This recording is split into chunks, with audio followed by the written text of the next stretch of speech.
WOD Pod. Join me as I sit down with CrossFitters, fitness experts, top coaches, professional athletes, and other well-known gym goers to listen to their journey through fitness.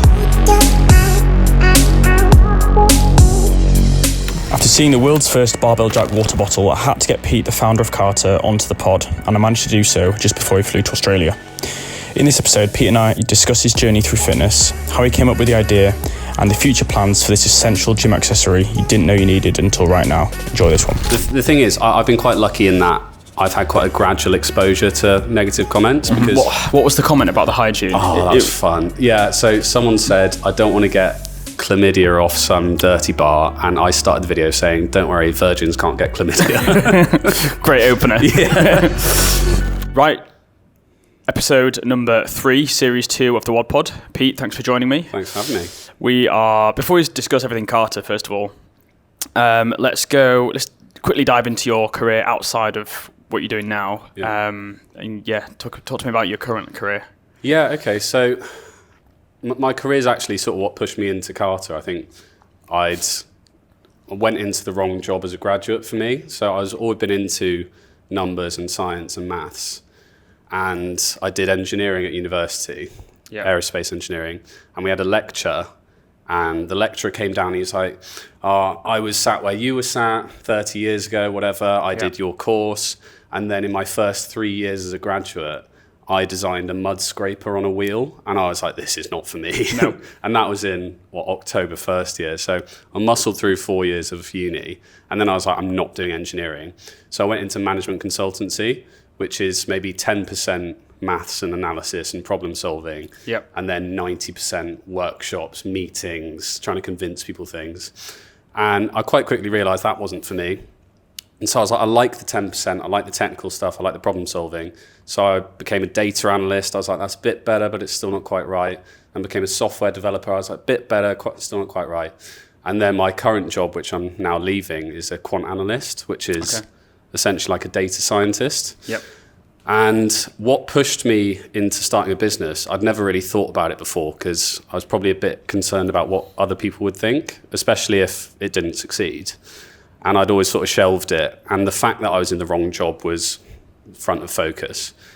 And when I got to this job, this was like the pinnacle. It's quite a respected job title. And I had this boss who just blew up at me over some spreadsheet. And it's one of those, anyone who's in the corporate world will know what I mean. It's a spreadsheet that you just get made to produce every few months. No one reads it. It has no impact on the business. If you lifted it off the planet, it would, nothing would change. Yeah. Blew up at me, CC'd a load of people in, Pete's done this wrong. I was like, what the hell, man? And I was sat there, and I was like, this is the job you've been gunning for 2-3 years, and this is now you till you're 70. Yep. And I was like, I can't do this. I just cannot. And so I was like, right, you're going to have to address whatever hang-ups you've got about not doing a business, because we're going to have to look at it. You have to do it. Yeah. And then I read the 4-Hour Work Week in April 22, and then that's basically... Nice. That's history. Yeah. It's really weird, actually. So 2 episodes ago, I did a podcast with Rob McFall, who owns the Hybrid Academy. And he was an aerospace engineer as well. Oh, wow. And he basically did that and for so long and just thought, I've got to take a chance and set up my own business. Yeah. And then now does the Hybrid Academy. Then he set his own gym up, and he's gone straight into coaching online. Wow. It's just weird that he had the same scenario, aerospace engineering, and then thought, yeah, fuck this, I'm off to do my own thing, and that's doing pretty well. So, yeah, when did you first have the concept of KARTA, and how did it come about? Yeah, it was in the pub, actually. So I'd read the 4-Hour Work Week, and I was in the pub with my girlfriend, and we were talking about it, and I said, because Tim Ferriss makes it all sound really simple, and it's not simple, but he makes it sound really accessible and easy. Yep. And I basically said, he says in the book, everyone belongs to a niche, and within that niche, there's things that could be improved, or things that are missing, or things that are just rubbish. Yep. And if you belong to that niche, and it annoys you, it'll annoy other people, and there'll be a market for it. And you only need a few thousand people on the planet who agree with you. And I was like, for instance, in the gym, no one likes changing the weights on barbells. No one's going to pack a barbell jack to go to the gym. No. So if someone could make a bottle, and I was like, I'm a genius. It was literally like that. Were you training at the time? So like, what's your background into? Yeah, so I've been exercising to some extent since I was like 11. I was doing push-ups and sit-ups in my room when I was 11. We were allowed in the weight room in school, I think when we were like 15, 16. But I was quite a small kid, so it was always bodybuilding really. Yep. So I wasn't getting any. So I was like, right, I'm going to try and get some arms in that case. Yeah. I saw you built for Athlete's Bag, that's all. So have you dived into CrossFit a bit, or is it more functional training, hybrid training? Yeah, you know what? I had a bit of a moment in 2018. We went to Bournemouth Sevens with work. Yep. And we entered into like the pub league of the rugby sevens. And I was crap at rugby in school, but I was like, you know what? I gym all the time. I'm in the gym 6 days a week. I'm Can't strong. Be that hard. Yeah, like I'll be above average. Yeah. But I was slow. I was unfit. I wasn't really that strong. I wasn't explosive. I wasn't powerful, but I was gym strong. And I was like, what is the point in all this training when if you go to something where you'd expect your training to benefit you, you're actually worse? And I've done running casually. I've like run marathons and stuff, but I've never been a runner. Yep. And I think at that point I was like, okay, I want something else out of my training. I'm comfortable in my own skin. I'm happy with the way I look. So I don't just want to train for aesthetics. Yep. And now my training's much more functional. Yep. I'm still in gyms. I'm dabbling with CrossFit. And I definitely like the community element and how hard you work. Because I don't think it's possible to do an easy CrossFit workout and shirk it. No, you can't turn up hungover or half-assed. You realise quickly. Yeah, I remember I went and did a Metcon at WIT, and it was it's 800 metre run and then a K row or something. And I was looking at the time and I was like, it's fine, I'm going to finish within the time, so I'm sweet. The guy next to me finished and he started shouting at me like, yeah, come on, let's go. I was like, oh, my foot was off the gas, you're right, yeah. Yep.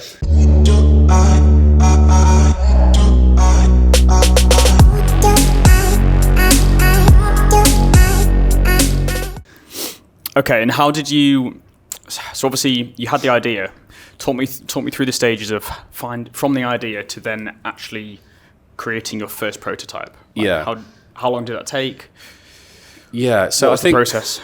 I don't know if you've ever seen on Dragon's Den, where they get an entrepreneur and they're just going, please stop spending money on this business. Like, it's not going to work. There's no market for it. And you never want to be that person. But what's happened there is they've not tested their ideas. They've gone along, so they've got a bit obsessed. Like, people want an AI-backed whatever and spend $100,000 on developing it.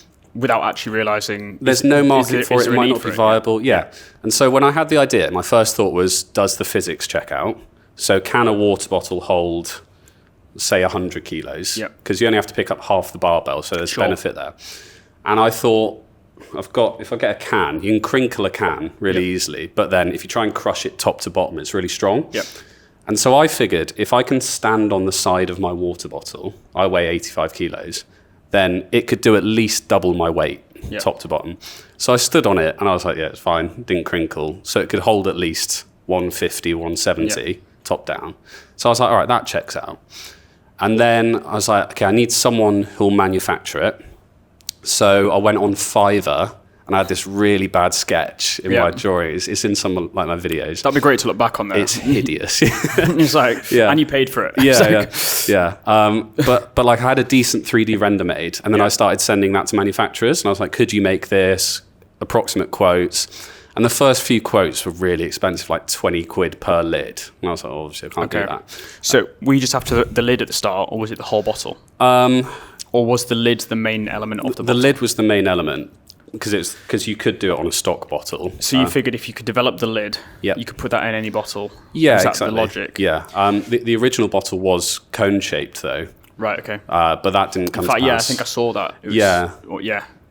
But it's quite difficult to manufacture, and also you lose a bit of the strength if it's a cone. And I think the flow rate would be a bit funny and stuff. And my first thought was, when I saw that, imagine putting that in a bag or in your pocket or carrying that around. The base of it was so wide. Yeah. It kind of would be ergonomically not practical. Yeah, exactly. It's already quite a chunky one. So if it was extra wide, then you've got an issue there. It wouldn't fit anywhere. We got to that. So got a manufacturer that would do it. And then the next thing was, is there demand for it? Yep. So the idea was, I had the prototype made, which is like 150 quid. I was like, I'll branch out at this point. Yep. Had the prototype made, and I was going to start a Kickstarter campaign So I'd sent the bottle off. I'd taken a couple of videos of me using it in the gym, and then I sent it off to get photographed professionally for a Kickstarter campaign. And while it was out for photographs, I was like, well, I'll make a couple of TikToks. Yeah. And I made one of me, bar on the bottle, weights on the bar off the bottle. And it got 300 views, as you do on TikTok. Yep.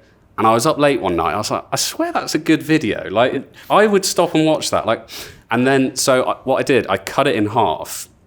So the first frame of the video, the bar is resting on the bottle. So it's immediately like, what's why going is there on a bar there? on the bottle? Yeah. Yeah, and it was half the time, so you only have to keep people's attention for half as long.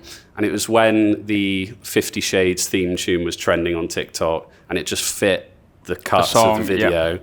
And my best TikTok to that point had done like 8,000 views. Yeah. And then this did 40,000 views in a day. And I was like, oh my God. Yeah. And then I went to sleep and I woke up and it was on 200,000 or something. I was like, oh my God, like this is happening. Yeah. And I think at that point I thought, well, even if the Kickstarter campaign didn't get funded, it still feels like there's demand for it based on the reaction to that video. Yep. So that's when I got the manufacturing stuff set up. So the timeline of that, I think April 22, I had the idea. July, I got the prototype. And then it wasn't May the next year that I actually got the full stock. Finish. Okay, first stock. How did you find your manufacturer of the lid? Like, what was your process to begin with? Like, did you literally just Google manufacturers for bottles, or what? Like, yeah, so I Googled bottle manufacturers in the UK and abroad. Yep. And then just sent a load of emails off. And just and I had trial and error and see what comes back. Yeah, and I got a load of rubbish quotes and then chalked them off, and then I got a few good quotes. And the idea was initially, they said their minimum order quantity was a few thousand, and I was like, oh, that's going to be expensive. And I said, look, could we do 80 or something? Yep. And because they'd helped me with going from my initial render to the actual nuts and bolts of the design, they were on board with it. So they're like, yeah, if you want. But when it came to it, it's like, oh, sod it, let's just run it. And how many, so your first batch of bottles that came back, I mean, looking back now, has it changed since then? Slightly. So there was a bit of a mix-up. We were meant to have the carry strap. So we were meant to have this in the first rendition. And there was a mix-up with the suppliers, so they didn't. Okay. But now we do. So the first ones, from memory, look like they had a plastic lid. Or is it just a different colour? I think it was like a dark grey. The render, yeah, you're right. So the finish was different, yeah. Okay. So those were the prototypes, which I think... Right, okay. So these are made by injection moulding. So they've got a KARTA lid-shaped mould, and they inject molten steel into it. I think the first ones they made, they did by machining. So they took a big block of steel and cut away until they'd created the thing. Okay. So the concept's been in making for, about 18 months since you first came up with the idea. Yeah. And when did you actually take it to market? So when was it listed for sale? Like, what was your route to market as well? It was all on Shopify, really. And I think before we really got it ready, they turned around the prototype quite quickly. Yep. And I was like, oh, they'll turn around the production stock really quickly as well in that case. Yeah. And so I was like, oh, well, I'll let people pre-order it if they want, because there was demand for it because of the TikTok. Sure. And so I said, oh, I'll let people pre-order it, that'll be fine. And then they said, yeah, it's going to take 4 months for the tooling, 3 months for the shipping. Wow. However much for manufacture. And I was like, oh, no. So I had to disappoint a lot of customers at the end of 22. Yeah. Because I'd said it would be a month or 90 days. And then I was like, oh, this is going to be ages. So that was really difficult. So had people purchased it online? They'd pre-ordered it, and you just had to kind of delay it for as long as possible? Or did you refund? No, I just cancelled loads of them and refunded them, yeah. Right, okay. And what would you say like the biggest difficulty was in your from your first batch of products? Was it like, how was the product received? It was received well. I think the main thing was just the timelines that really surprised me. Yep. Okay, so you had a delay of, I mean, that just working at your manufacturing, from placing the order to getting the stock was what, like 8-9 months? Or did they do it quicker? Yeah, it's about 8-9 months. Yeah. 8 months. And so you relaunched the product again when you got stock. Yeah. Did you wait till you had it before you launched it? Yes. Okay. Yeah. So then from receiving it, you then list it for sale. How quickly did you sell the first batch of units? I think So we did a really good collab with a girl called Sydney Cassidy, who's a Gymshark athlete. Okay. And she's based in the UK. A lot of her followers are from the UK. So the UK outran the US in terms of sales, even though we had even stock. So we sold out in the UK in 4.5 months. Yep. And I think the US we sold out in about 6-7 months. Okay. And in terms of like the US market, how did you go about getting stock over there? Did the manufacturer ship to the UK and the US? Yeah. And you just sourced a 3PL? Yeah, so my logistics provider, they have sites in the UK, US, EU and Australia. And that's why I chose them there. Fine. And so it was a bit of a no-brainer. Yeah, of course.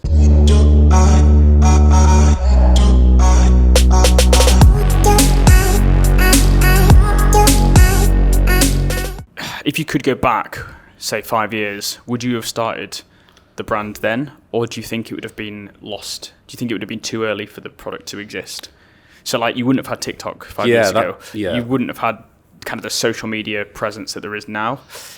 I was thinking, looking at the product, would this have worked 5 years ago? I don't know. It's a really good question, because I think TikTok's so merit-based in that if you've got 8 followers on TikTok, but you post a video that people want to watch, it'll go, yeah, let's run it, like have 10 million views. It'll feed it to everyone. And that's essentially what happened with the first video for us. Yep. Although I think Instagram was still a bit earlier, and I think you'd get a better return on working with influencers. And I think that was probably like the golden era, maybe, like the mid-2010s. Yep. But I don't think I would have got enough proof for free for myself to say, yeah, let's do it, let's run it. So it could have been too much of a risk and you thought, no, I'm going to stay comfortable in my job. Yeah, and not definitely. Take the chance. I think that would have been tricky. Okay, and then the TikTok route, I mean, as you said, you can post a video that you think, okay, this has to do well. I'll spend a week editing this. This has to do well on TikTok, and it gets 250 views, and you're like, surely not. Yeah. And then you post like the shittest video ever, and it's 100,000 views. And it's the most frustrating platform, as Jamie knows, because I'm like, we'll spend ages doing a reel, and it'll be like, okay, that absolutely flopped. Yeah. Even though it was like the best edit we've done. Yeah. So you said you got 200,000 views, kind of like kickstarted it. Yeah. Since then, when was like your next viral video? What was it? Oh, man. So I do remember it, and I was working on some packs to send to brands, and you can see your analytics across TikToks and Reels. So since then, I think we've got 38 million views, and I put in the thing like, it was like what was it? It was your branding on a viral product where your customers train. And so for a supplement company, for instance, people go, what the hell is that bottle? Oh, it's got the WOD Powders logo on it. So it's like it's an eye-catching thing, and it's where your people train, and it has your branding on it. And so I went and checked how many views we had. It's 38 million, and Chili's have 7 mil. Wow. Which is crazy, because obviously they're massive. But yeah, the second one was quite similar to the first one. Just the angles were better, it was cut better, but it was a 7-second video. I got my mate to film me in a gym box. I still had the boxing wraps on. Right. So loads of the comments were like, what are the gloves for? I was like, oh, just don't, man. However, I think you almost need something that really irritates people. Like something that triggers them enough to comment. Yeah. So, I mean, you need to do something that's like, I'm purposely going to do this so that it annoys people. Yeah. And they're going to feel like, I can't let that video go without me having my input on it. Yeah. So sometimes things like that work. But I think the bottle itself is enough of a, shit, I've never seen that before. 100%. And that in itself is enough to either forward it to a mate or just tag someone in it. And I think they're the videos that do really well. Yeah. Yeah, I think, have you seen the memes about guys with really dead Hinge profiles? Yeah. Where it's like, I'm competitive about everything. Yeah. It's like, oh, nice one. I mean, firstly, it's generic and boring. Yeah. And secondly, if you're attracted to someone and they have that, what are you meant to reply to that? Yeah. What are you meant to do with that? Be like, oh, are you competitive? And they're like, yeah, conversation over. Yeah. And I sort of see videos the same, because you see a lot of brands, I think, that came up pre-TikTok that haven't evolved. Yep. And they'll post a picture of a tub of protein and say, it's Monday, get after it. What do you expect people to do with that? You're leaving it, that's a full stop. People watch it and scroll onto the next video. Yeah. So you need it to be something that is going to stop them. They need to have their input on that video. Yeah.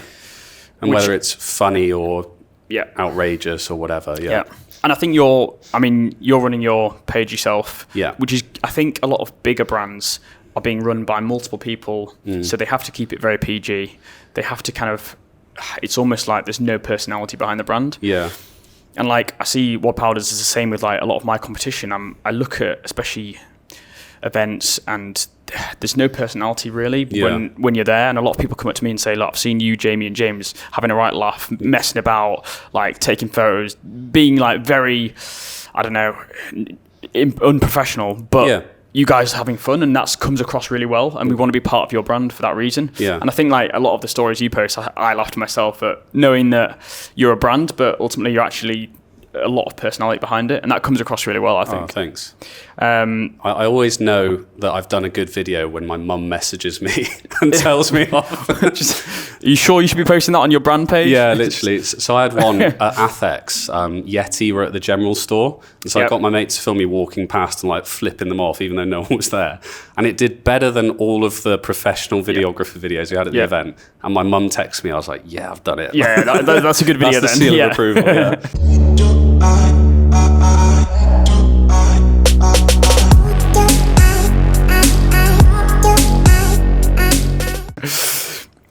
WOD on the Lock then. So I briefly saw KARTA at WOD on the Lock, but I wasn't actually aware at the time that your bottle was a barbell jack bottle. Yeah. Was that your first event you did? Yeah. I learned a lot from that. So I had been to Turf Games in London a week or two prior. Yep.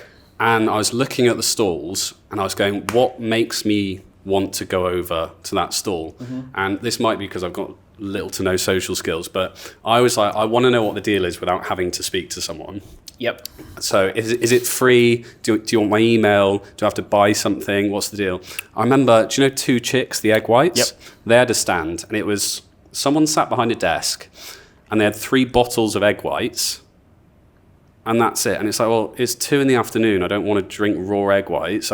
There's no, I don't know if it's a shop because you've only got 3 of them. I don't really want to talk about egg whites with my afternoon. And so no one went over. Whereas the like Elite, the protein cereal, they had a Wheel of Fortune, a big bathtub full of cereal. So you go, all right, you spin the wheel, you probably get some cereal. I kind of get that. Yeah. With WOD on the Lock, the first day we didn't have a bar and weights.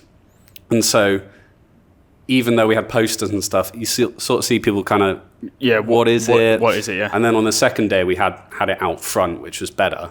But I think even then, you go, okay, what is it? There's that. Is there a competition? Are you a shop? Like, what's going on? And so the difference between WOD on the Lock and we did the British Masters and Teens Champs in Southampton. Oh, yeah. And then our stall in Athex was quite significant step-ups in terms of getting people over and them to understand what the product was. Especially for you, like, WOD Powders, it's very niche in a sense. It's solely for CrossFit. But ultimately, everyone knows what pre-workout is. Everyone knows what intra-workout is. People know what protein is. You're selling a bottle, but you're kind of educating everyone from the start because no one has seen a barbell jack water bottle before. Yeah. So not only are you having to like kind of show people what you do, it's actually educating them on something they've never seen before. So you've got a bigger job than most people do. Yeah, and then there's a lot of questions that come up that are quite common, like, oh, well, how strong is it? It's like, well, we've tested it to 570 kilos. Yeah. But someone can't see that from 10 meters away without speaking to someone. So they might go, oh, I don't know how strong it is. Is it hygienic? We get those. What colors do you have? I saw that one. What was the comment about the hygiene? Oh, that was fun. Yeah. So someone said, I don't want to get chlamydia off some dirty bar. And I started the video saying, don't worry, virgins can't get chlamydia. Great opener. Yeah.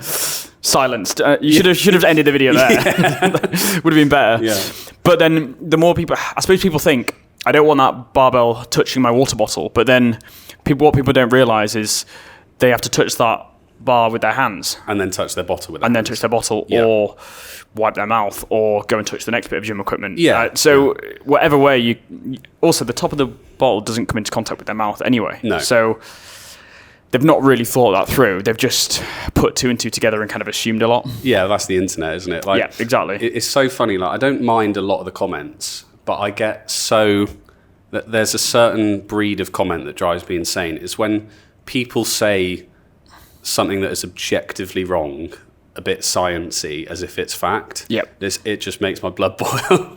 It's when it's said, it's typed, it's written with enough effort and energy as if it is what they genuinely believe, and then what they believe is wrong, and you're like, how are you existing thinking that's right? Yeah. Are you doing it to annoy me, or are you just stupid? Yeah. It's a tricky one, isn't it? Yeah, exactly. But I feel like they're the best comments to reply to with videos. Yes. Because the people watching that will either agree with you and then proceed to buy a bottle or visit your website, or they'll disagree and they'll feel the need to comment, which then drives your views up. So I feel like it's sort of like triggering comments or controversial things which do the best. Yeah, I don't reply to any negative comments unless it's for views. Because I think if you're trying to fight battles in the comments section, you'll lose your mind. Whereas even if someone is rude in the way they comment, like the guy saying the chlamydia thing, it does represent a common question. And me dunking on him in a video in an informative way does help a lot of people. They go, oh, okay, I thought it would be unhygienic. They may not have commented, but now I know. I agree, it's fine. It's like any negative feedback. It's a great opportunity for you to actually correct them or highlight common issues. Yeah. And they might genuinely have a valid point, in which case, great, now is my opportunity to reply. Yeah, exactly. Publicly as well. Yeah.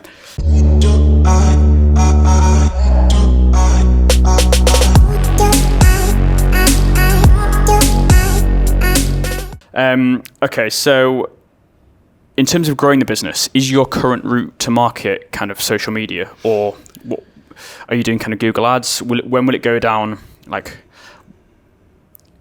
what's your kind of route right now? So it's all, the root of it all is content. Yeah. Because if you do Facebook ads, you need good ad creative and content, and generally people respond better to stuff that doesn't look like an ad. Yep. I love the comment when people go, oh, I didn't even realize I was watching an ad. You're like, got him. Yeah, that's what you want, isn't it? So the base of it all is making good, fun, engaging, informative content. Yep. And then that makes good organic content, and it makes good ads as well. Yep. So that's the route at the moment. I think we'd like to continue to build our audience with our organic content, because in the long run, it's better for you, and building a real audience and engaging with them, it's cheaper, is better. So, but making good content is at the root of it all. A question which might benefit me while I'm asking it. Do you find you convert your sales better through Instagram or TikTok? Instagram, like tenfold. By a mile. Literally, yeah.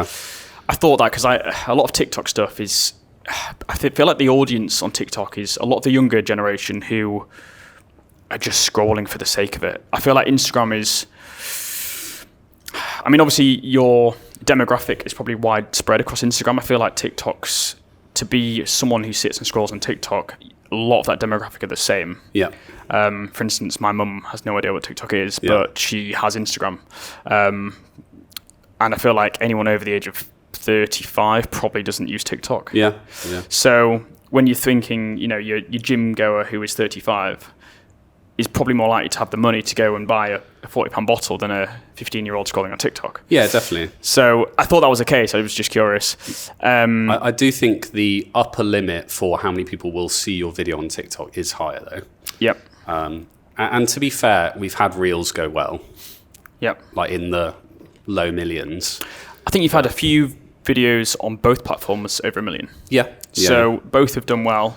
I would say, I think you can get a viral video very easily on TikTok, whether Instagram's a lot harder. Yeah. And it's funny, actually, because there's been very little overlap between the ones that have gone crazy.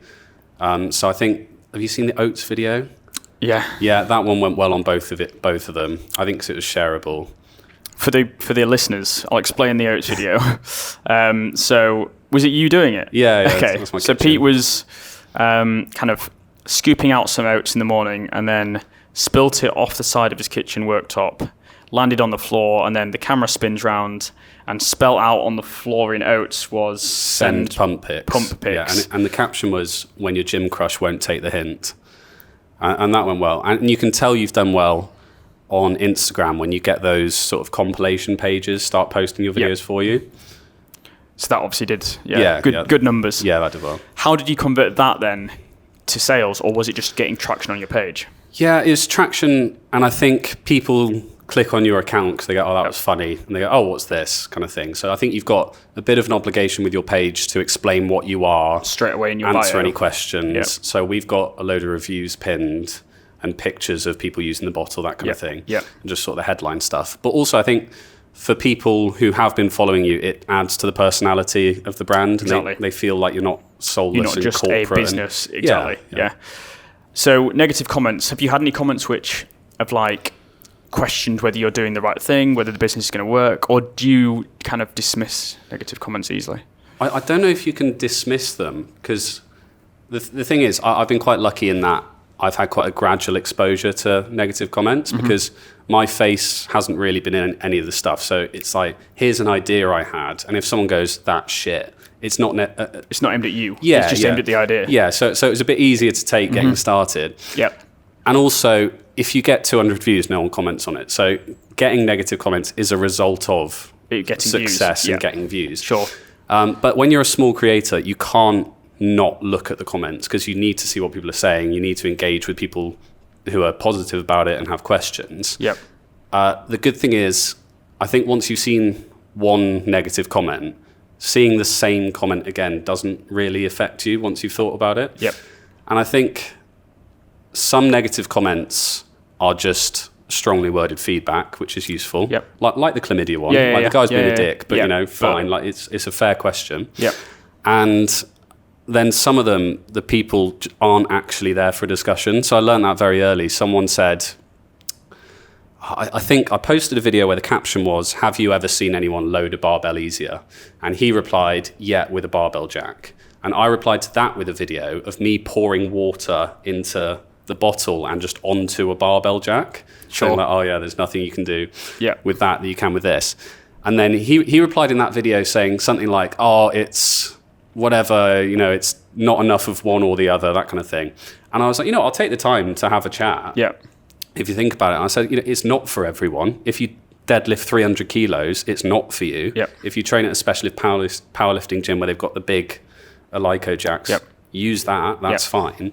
And he was like, oh yeah, so you've just admitted your business is rubbish. I was like, oh, he wasn't here for a conversation. No. He just wanted to score a point. However, you've admitted your barbell jack isn't for everyone. Yeah. But it appeals to a majority of recreational weightlifters, powerlifters, crossfitters, regular gym goers, which that's fine. Like if he is the specialist strongman who wants to use a different barbell jack, go for it. Yeah, exactly. It's like, I'm not telling you to buy it. It's okay. Yeah. And the thing is, like, we sell water bottles at a price point that is slightly less than the big brands, even though it's got a different functionality. We've got a money-back guarantee, and we've got loads of really passionate customers who love them. Yeah. And if someone is so offended by a video about that, then that's got nothing to do with me. Exactly. And what you've created is, if anything, more proof that there is a demand for it, because people are. If everyone thought the same as that guy, then you'd be thinking, hang on a minute, I've gone wrong. Yeah. But the fact that he's in the minority and there are people buying it going, yeah, this works for me. Yeah. Therefore, it appeals to some people. That's great. Yeah. That's all that you need to do. And I think now that we've built a passionate customer base and stuff, when you see stuff like that, even if you go, oh man, you go, well, what are you going to do? You're going to stop because some guy on the internet said he doesn't like? No. It probably fuels you more to think, okay, watch me now. Kind of like use it as fuel. Especially, I do get a bit petty with some of the comments. When you reply to someone with a video, do you know the Gym Reaper? Yep. The guy that benches everyone's deadlifts? Yeah. He's got like a classic soundtrack when he does his thing. And someone comments on one of my videos, tried it, or like, what are you supposed to do when you've got 3 plates on the bar? And I did it one-handed. So I picked it up, stripped them off, and I captioned it, just text me, mate, I'll come and do it for you. You didn't reply? Or did you reply? No, he was fighting for his life in the comments, but I just left it. Just left it there. Yeah.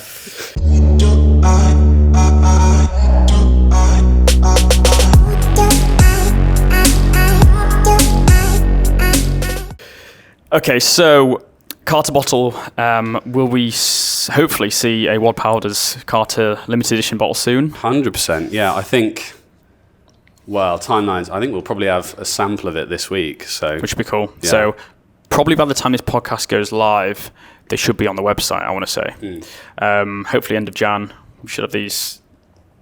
Yeah, it'd be good to do. I mean, it's like, I'm passionate, I like the product, I want to use it, so it really transfers to my market because people are buying supplements for the gym. So why wouldn't they pick up a cart ball at the same time? So that'd be cool. Yeah. And I think the CrossFit lot use barbells off the ground so frequently as well. Yep.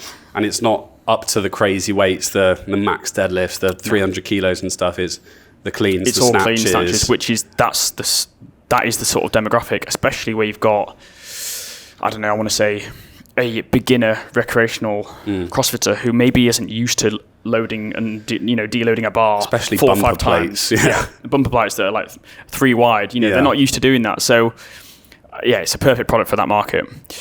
I am also doing a ridiculous challenge for charity.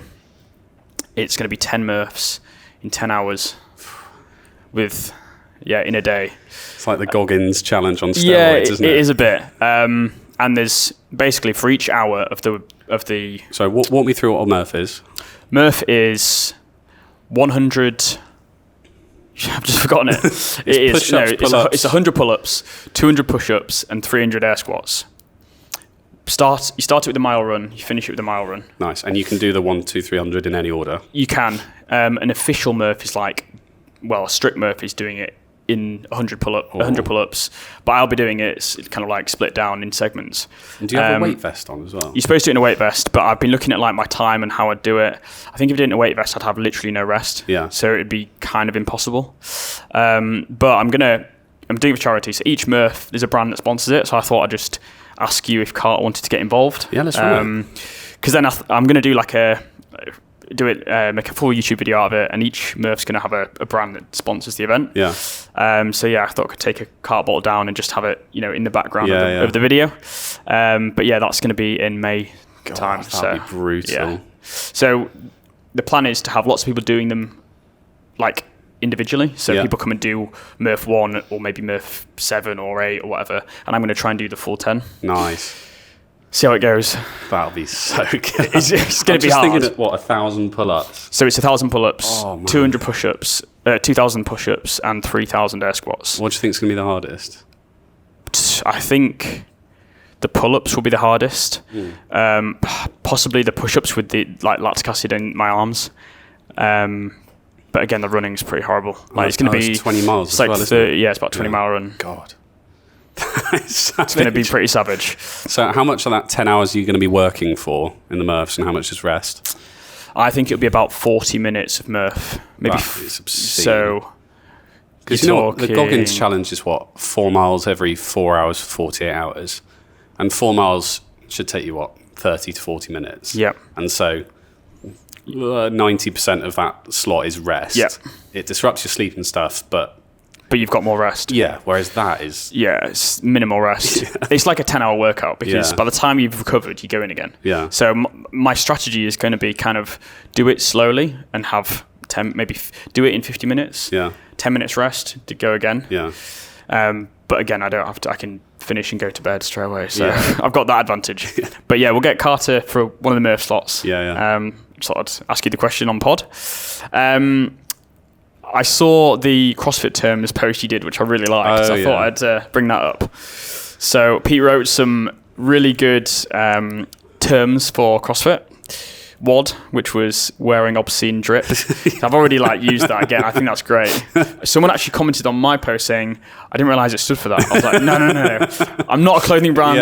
Oh God. I just thought it was a joke. And they were like, oh. It's like, surely you knew. Yeah. What else was there? There was AMRAP I liked, which was, I think I said it was a workout split of arms, mammaries, rest, arms, pecs over 5 days. Which, if you did that, you'd be jacked. You'd look good. You'd look good from from the front. Yeah. Just like the biggest bro split ever. Yeah. Well, I probably did that back in my day. Yeah. There was EMOM. Oh yeah. Excited man on a mission. Which again is great. I think I'm going to use that. Next CrossFit class I do, I'm going to be like, as soon as they shout that out on the board, I'm going to be like, excited man on a mission. I'm an EMOM today. Yeah, I'm feeling it today. And then there was Metcon, which is a sandwich. A type of sandwich. Mushroom, egg, tomato, chicken on bread. Yeah. Make me a Metcon.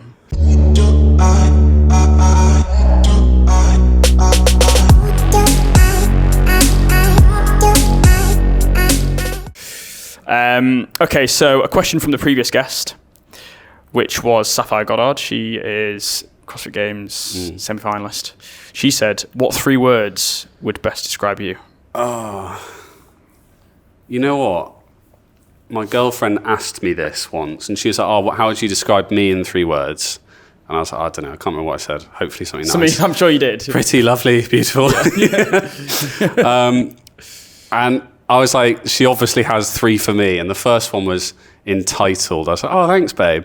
I think because, not like didn't go to Eton or anything. Right, but, okay. Yeah, but just from I feel like I should be something. Like, yep. And in my jobs, I've always been like, oh, this can't be it. Like, this can't be the end. This can't be me. Yeah, I've always felt like I've wanted to strive and stuff. Yep. So I'd take that or ambitious. I'd call it ambitious. Yep. She'd call it entitled. I think you've got to be ambitious to go into set for business. Yeah, I don't think there's any part of it that hasn't been stressful. Yep. It's been really fulfilling and so much better than the alternative, but it is pretty... I've thought about water bottles pretty consistently for 2 years. Yep. And then, so ambitious, conversely, I'd say lazy. Which... Yeah, as long as you're ambitious, you can be lazy. Yeah. As long as you're both. Yeah, I think there's something about, I don't know, you know when people say, we need to do this report, I've always been like, why? Yeah. Yeah. It's not my default to just go, okay, let's rise and grind. Like, I know a lot of people that I think work very hard in industries that pay well, that I feel like they won't amount to a lot. And I think having that, being like, well, why? Says who? Like, that doesn't serve me. And then you're probably going a step further and going like, does this benefit me enough to do it? Yeah. So then when it comes to like your business, you're probably not lazy because you can see a bigger end goal. Yeah. Or you can see the potential of it. Yeah. Whether when you're doing a job that you think it doesn't really matter. Yeah. You're probably not driven enough to think, you're probably questioning it too much, or you probably look, if I don't do it, what's the impact? Or if I do it, what's the impact? Yeah. And probably then justify not doing it. Yeah. Yeah. Whether you probably can't get away with that in your own business. You probably think, if I don't do it, I don't have no one else is going to do it for me. Yeah. Yeah, exactly. Okay, and your 3rd word? I'll give myself positive. Yep. Yeah. Maybe not radiating energy, but I think just being an optimist that it can go right, it can be me, why not? I think you had to be to take the leap and think, well, especially when you're creating a product that's never been done before, you've got to be pretty positive to think, this is going to work, even though, why has it not been done before? Why doesn't it exist? Yeah. It's a huge question mark. So for you to still pursue it and go for it, I think you've got to be. Because I think everyone's had a business idea, and then within 10 seconds you go, that won't work because if it did, someone would have done it. Yep. There's this hurdle, there's this. And so, when you get an issue like, you get a shit quote, it's easy to go, wow, okay, it doesn't work. And you go, well, why? Someone give me a good price. I'll keep looking, that kind of thing. Yep.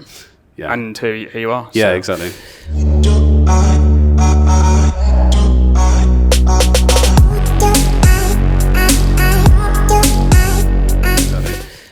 Going to jump onto some rapid fire questions to finish. Okay.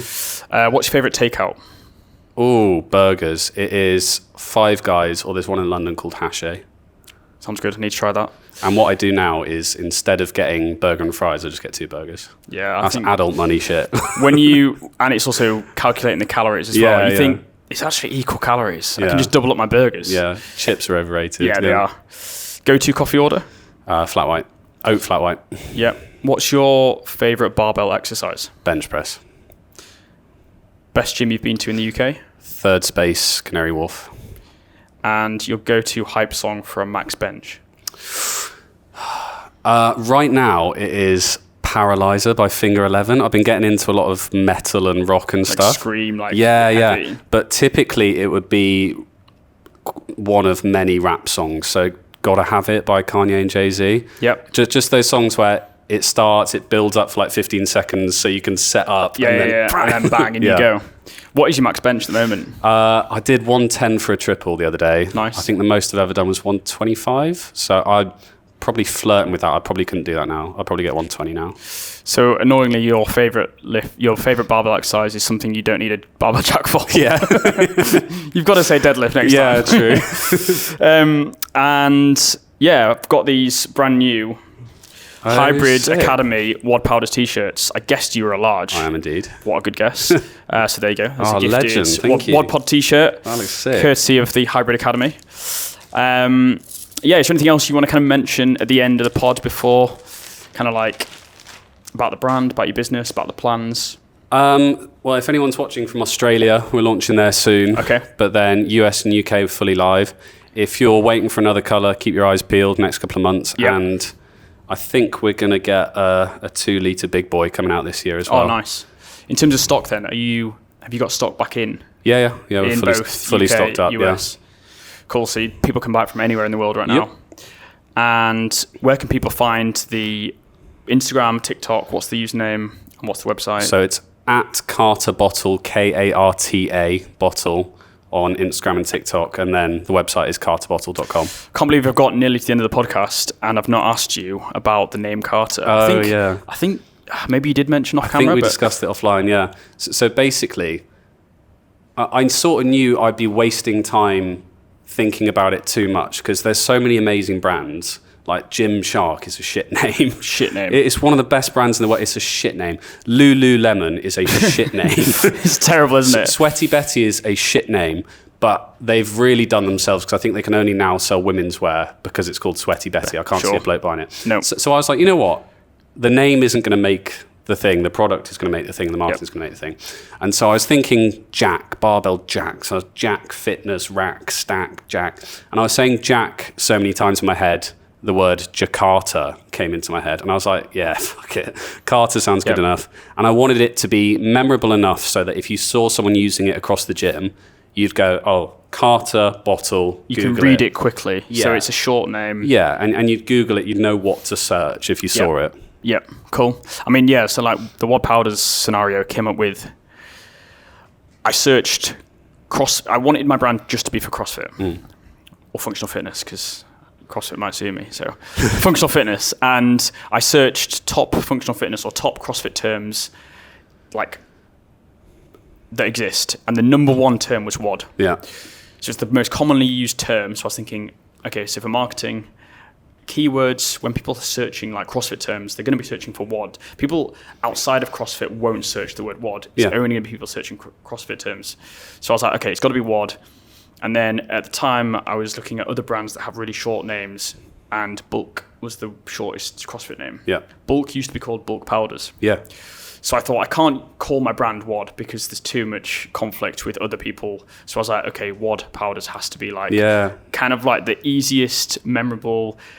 People know straight away that that's CrossFit. Yeah. So that was my logic behind that. But I think KARTA, because your product's so unique, it's not like I'm another supplement brand against another one. Whether you're a Barbell Jack bottle against no one else. Yeah. So you can literally call it whatever you want. Yeah. Like I think it works. It's short and it's so easy to remember. So exactly. I think yours is really interesting because if someone's getting into CrossFit, they'll look up supplements for CrossFit or like what should I take pre-WOD, and you've got something called pre-WOD, don't you? And so for that reason, and if someone's like a football player, they might Google soccer supplements if they're in the US, or football supplement. And if there's a website called footballsupplements.com, you'll go, oh, that's the one for That's the one that I'm going to try. So it doesn't need to be clever or inventive or. That's the thing, and I'm in such a saturated market that I have to be quite specific with what I'm targeting. Whether you're in kind of a separate market where people have never seen it before. Yeah. So I think KARTA works well. Yeah. So website, what's the URL? KartaBottle.com. Easy. And we've done socials, done website. Yep. Great. Could you quickly hold the t-shirt up to the camera? Look at that. Nice. So it's oversized. Mate, I've got a Levi's top that's just like this. It's like heavy material. Do not take off. Yeah. So it's like oversized. Yeah. Acid wash. WOD Pod branded. Mate, oversized large is perfect for me. That's class. There you go. No worries. So cheers, Hybrid Academy. That was a nice little gift from them. But yeah, that's great. Nice. Anything else? No? Good. End the episode there. Lovely. Spot on. Yeah, that's class, mate. I hope you enjoyed that episode, and a huge thank you for listening. Make sure you're following the pod on Instagram at the.wod.pod. The podcast is sponsored by WOD Powders. That's at WOD Powders on Instagram. Please show some support to the pod by either sharing this episode with a mate or buying some supplements from wodpowders.co.uk. See you guys next week.